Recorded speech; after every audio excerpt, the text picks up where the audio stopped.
जीवन में हर दिशा अंधकार से भर जाए, जब डर हमारे मन और आत्मा को जकड़ ले, तब एक ही आश्रय है श्री कृष्ण।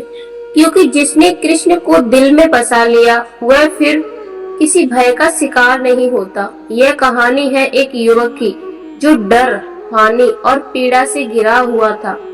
जब उसने कृष्ण को अपना बना लिया था, तब उसका विवेक एक 28 साल का युवक महानगर में नौकरी करता था। सब कुछ सामान्य था, घर, काम, रिश्ते, पर अंदर से वो टूटा हुआ था।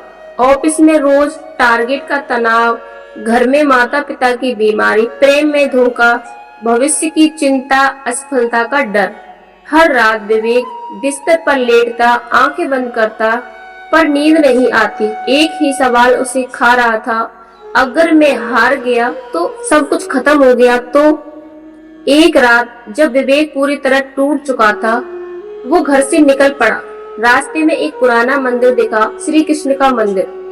वो मंदिर की कोने में बैठ गया, आंखें बंद की और बस इतना कहा, क्या आप सुनते हैं?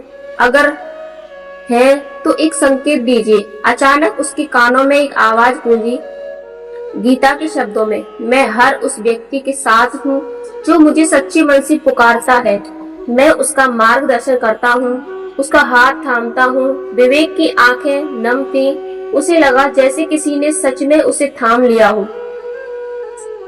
उस दिन के बाद विवेक रोज मंदिर जाने लगा, पर अब वो सिर्फ मूर्ति देखने नहीं जाता, वो श्री कृष्ण से बात करता।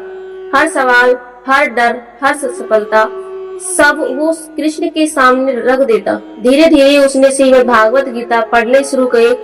कर्म करो, फल की चिंता मत करो उसका मंत्र बन गया था।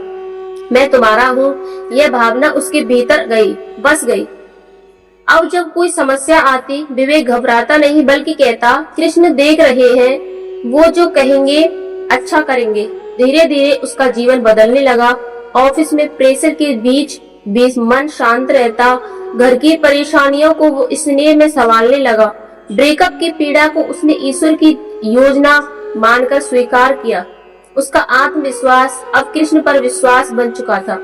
जब डर आता, वो कहता, हे माधव, तू मेरे साथ है ना, फिर डर कैसा? लोग पूछते, तू इतना शांत कैसे रहता है? वो मुस्कुराता और कहता, कृष्ण को दिल में बसा लिया है, अब डर बाहर से आता ही नहीं। एक दिन उसके जीवन में भी फिर एक तूफान आया। उसकी नौकरी छूट गई। पहले वाला विवेक टूट गया, पर अब वो श्री कृष्ण का भक्त था। उसने मुस्कुराकर कहा, ये भी आपकी लीला है नाथ, आपने रास्ता बंद किया है तो दूसरा रास्ता खोलेंगे। वो घर बैठा पर शांत मन था। इसी दौरान उसने श्री कृष्ण की शिक्षाओं पर एक छोटा YouTube चैनल शुरू किया। धीरे धीरे लोगों ने उसके विचारों को सुना, पसंद किया। वो स्पिरिचुअल कंटेंट क्रिएटर बन गया। कर्म करते करते उसके जीवन में धन भी आया, सम्मान भी, पर डर कभी नहीं आया। आज विवेक लाखों लोगों को श्री कृष्ण की सीख सिखाता है। वो हर किसी को बस एक बात कहता है, कृष्ण को दिल में बसाओ, वो तुम्हारी बुद्धि को दिशा देंगे, तुम्हारे दिल को शांति देंगे और तुम्हारे डर को राह कर देंगे। विवेक अकेले मंदिर में खड़ा है, सामने भगवान श्री कृष्ण की मूर्ति। वो आंखें बंद करता है और कहता है, हे नंदलाल, तू नाथ, तू साथ है तो सब आसान है, तू दिल में है तो डर कहाँ टिकेगा। दुनिया कुछ भी कहे, मैं जानता हूँ मेरे श्री कृष्ण मेरा रखवाले हैं। Fade out. अगर इस कहानी से आपके दिल को छुआ हो तो याद रखिए, श्री कृष्ण को दिल में बसाओ, फिर कोई डर नहीं लगेगा। जय श्री कृष्ण।